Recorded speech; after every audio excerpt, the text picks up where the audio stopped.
everyone, hello, welcome to our latest video in the Head in the Cloud series hosted by Citrus Global. Here with me today is Martin Lehnert. Martin and I have been in correspondence for some time. He's formerly a regional director from AXA Partners. Now he's the head of Northern Europe at BWise. So he's in charge of commercial development, engineering, and simply overall success around the market entry of the entire organisation. So Martin, if you'd like to give a short introduction of yourself, if that's okay. Thanks a lot, and pleasure to see you here, Jack, as well. So actually, you already said a lot, I would say. So there's probably not much more to add to me, aside of the fact that I always tend to say a 38-year-old German by nature, a European by heart, and global citizen by nature as well. And so from that perspective, pleasure to be with you. And let's talk a little bit about Corona and the impact. Definitely, it's a pleasure having you on here today. So thanks very much for that. How were you during lockdown, Martin? How did you find it? You know, with all that's been going on, I would say surprisingly good. And you know, that makes you feel a little bit that you want to stay humble about it, because I know that there have been a lot of people, I think, impacted by Corona, both personally and professionally. Not so positively, I would say, and my thoughts are really with them, and my thanks for everybody who was also working and supporting everybody around that. But again, coming back, I would say to me personally, it's been quite a beneficial period of time. I would say beneficial both also personally and professionally, as it gave me the opportunity, I would say, to really take a step back from the hectic life. I would say that we in a way we probably got used to as well, whether it's from flying, from running from one meeting to another meeting, from a continuous pressure that you have behind, and it gave you really a kind of a forced opportunity to take a step back, reflect also where you are, who you want to be, instead of what you want to be. And it gave me a fantastic opportunity to start cooking again for the family at home. So yeah, definitely. So it gave you a different perspective in some ways, for sure. Absolutely. I mean, it's definitely been a challenge for all of us in some way, shape, or form. But what have been your biggest frustrations, like personally and professionally? You know, frustration. I think, to be honest with you, if we were just to talk about frustration, I would say life would be boring. I think what was interesting, actually, what was one of the biggest surprise, that I would say shouldn't even have come as a surprise, but is to see, I would say, on the one side, the dependency on technology that you developed by now in a small period of time, and I let me get to that in a second. But then to see also at the same time how fragile everything still remains. So I think these are two surprising elements that I've seen. When it comes towards dependency on technology, I think we all have this kind of romantic, in a way, just probably this romantic picture from the past. But I have to admit, I mean, when I remember back the days when we grew up, and you know, there was hardly a fixed line in every home, and then you catapult yourself into today, and you see that, you know, whether you want to rent a car, like shared drive, you know, shared mobility, shared services. You want to jump on a scooter. You want to order some food. You want to figure out, I mean, are shops open? Are they not open? You know, everything you do basically is not just in the palm of your hand, but it also depends on whether it's working or not. So when you see these diagrams about, you know, the kind of the food chain, or the Maslow pyramid, basically, and you really think about the fact that Wi-Fi and battery lifetime is really at the bottom of it now, I think that was kind of a surprising, you know, hit with reality in your face again. It is. You're so dependent, aren't you, on your phone? I was saying the other day when I borrowed my brother's car, and literally Google Maps. Simple as that. Back like years ago, you just get the map out yourself. But that's just an example that I experienced today, and it just came up. But yeah, everything, you're very much dependent on it. I totally agree on that. I mean, it's been a lesson for everyone. As you say, a lot of people have learned a lot, you know, various things throughout the pandemic. And what lessons have you learned? how to bake fantastic banana bread. But joke aside, I think it's really it's been one of the thoughts that came back to me. I mean, how to be patient in some ways as well. And I think, I mean, on a bit more of a serious note, I mean, we talked about, you know, the impacts of lockdown earlier, etc. So I really think, I mean, I would say, coming back, I mean, the need for this continuous optimization, you know, the opportunity, I would say, for taking a step back. I think for some patients, that was really the biggest learning, and maybe also behavioral aspect to relearn again, and to accept the fact that not everything needs to happen within the next 10 minutes or 10 seconds even. Okay, yeah, understood. So for you personally, you started a new job, didn't you, just as it hit, just before? So it's a bit, I suppose, challenging from the timing perspective there. I mean, if you could go back in time, would you have done anything differently, or what would you have done to prepare for it?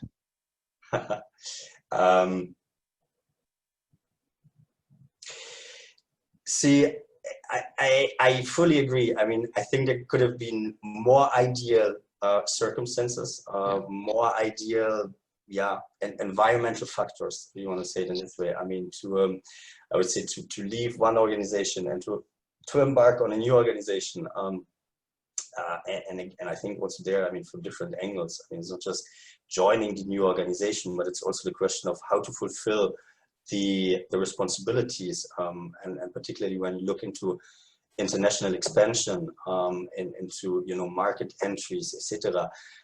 How you're supposed to do that if basically, you know, I would say 70%, 80% of the economy is you know, shut down.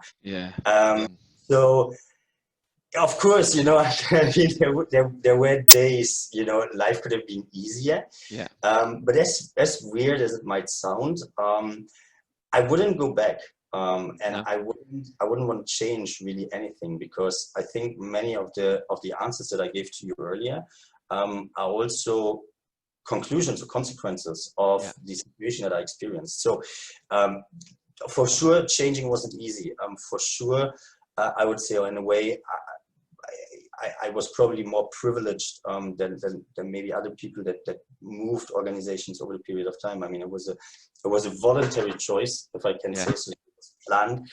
There was you know, there was no surprise really element behind it. The only surprise element that came was Corona, and the fact that you couldn't travel, etc. But so that is something, I mean, I wouldn't want to change. And really, I mean, face the challenge. I mean, face the situation, I would say, upfront, and with a smile again, I would say, you can either say keep calm and just simply continue, you know, weathering the challenge, or just, you know, get up, fix your crown, and take the opportunity as it comes. And again, I know sometimes it's easier said than done, and there are a lot of small elements that always impact that. But ultimately, I think it always comes back to that kind of simple aspect as well. Is the glass half full, or is it half empty? And I think your own attitude drives a lot of where you can go, and where you who you can take along with you as well. Agreed. Yeah. Okay. Thanks for that. So you mentioned there that travel used to be a big part of your, I suppose, week, you know, from a business perspective, and now maybe not so much. And I think working from home is more and more common across various organizations. But what do you think is here to stay? Now, what do you think is here to stay? You know, if I could always give an answer to this kind of question, and I would have that, you know, glass ball on the table, I would love that. Let's see. I mean, let's see what the history books will show in the future. But I would hope, if I can say so, I would hope that at least two things, I would say, staying with us. And the one is optimism, and the other one is energy. I would say optimism to, you know, whatever situation comes. I mean, having seen the Corona situation is for sure not the first challenge that humanity has seen over the past couple of centuries. So I would say, from that perspective, let's remain optimistic. We will weather that challenge. We will go forward, And my hope, of course, is connected to that as well, that we will go out stronger as we have entered the situation. Will that always be an easy path? I don't think so. I guess there will always continue to be a little bit of trying to swim around and trying to adapt as well. And you need that kind of flexibility and adaptability, I would say, as well, to continue learning and growing. And the energy really to do it as well. And you will always continue. You will always see different opinions and different mindsets. And I would say, with a strong level of integrity towards, I would say, values that we can all work on, live on, and look forward to. I think, I mean, we can go out strong, and we can enter a much stronger world than we are seeing today. Okay, brilliant. So what advice would you give to businesses moving forwards from obviously the experiences and knowledge now and what you've gained? What advice would you give to businesses moving forwards? I think honestly the best advice is really that I have right now is the networking aspect, because I think many times, I mean, businesses are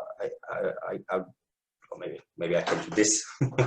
So Yeah. So I think the best, actually the best advice to give probably are kind of two, if I can offer that as well on that side. The one is the networking aspect, and the other one is actually be brave and try. So I think everybody has talked a lot about, whether you want to talk about digital transformation, digital maturity, customer centricity, and so on and so on. I think still many haven't really done it, and I think still many haven't really had whether the drive or the capital or the focus, etc., to really do it. But I think if you're brave enough and you say, let's do it, we can do it. I think that's number one. So it's really kind of cultural aspect, the attitude of how you do it, and not taking a challenge or a situation like Corona to basically withdraw from any activities that you are doing out of panic that things could even turn worse in the future. And that brings me to the second point. I think also the networking aspect is quite important on that, because I think it's human probably in these times of crisis. I mean, to withdraw and to say, it's like, okay, what are we doing? Where are we going? To try to review, steer, and control actually a situation that's probably even hard to control. Yeah. And I think in that element, being connected to the industries, to the peers, etc., it remains even stronger. So take the initiative, I would say, talk to even competitors at a certain point, because I think we're all in this, again, all in the situation together. I don't think that we would go back to where it was before. So why not considering from a business perspective to change your landscape as well? Okay. Yeah. Thanks very much for that. Very, very well put. Finally, what would you ask of a modern talent partner? Yeah, it's a good question. I think it's an interesting question, because even the way you put it, I mean, modern talent partner, I think becomes quite interesting in that. Look, I think the workforce, the way we are working today, is definitely changing, and one of the aspects that I believe is becoming more and more crucial and important into what we do and where we go is, I would say, sustainability and consultation.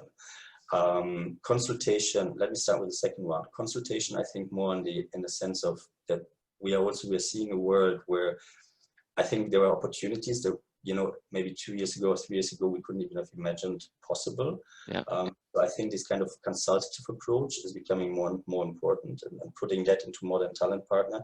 I would say, consulting in the sense of, kind of business model consultation, business model review, for example, as well, and then having the right resources, the right talent, basically at hand, to drive, for example, such an implementation, such a, kind of adaptation or adoption, possibly forward as well. And that also brings me to the second aspect, sustainability, which is maybe rather than sustainability, also the long-term perspective on it. I think, I mean, our world has been so driven by transactional behavior over the past couple of decades, probably as well, that, you know, it's been very much I go in, I sell, or I purchase, or I source, whatever, and I sign, I pay, I'm done, and I'm out. I don't believe in that. I don't believe that that's the way to consume. I don't believe that that's a way of partnering, of dealing, of just simply going forward. So I think the kind of the need to look at it, to move from a transactional behavior to a more long-term partnership behavior, and that enriched actually with a consultative approach, I think that's probably what I would expect more today, or would wish for. Even if you might argue that's quite complex to do, but then let's try to find a way to take the complexity out of it and keep it as simple as possible. Okay, no, thank you for that. I think you're absolutely right. I think there's various, talent partners that are going to have to adapt and adhere to changes and what people want and for their requirements, because, you know, those that don't are going to sort of fall by the wayside, really. I know the word agile gets used a lot, but I think that's going to be very relevant moving forwards for sure. Okay, well, Martin, thank you so much for your time today and for being on the Head in the Cloud series. Hopefully we can have you on in the future and we can, you know, look back and reflect on this. But yeah, thank you very much for your time, and you take care. Thank you. Likewise, Jack. Thanks for the opportunity to reflect with you on these points. Thank you very much. Thanks a lot.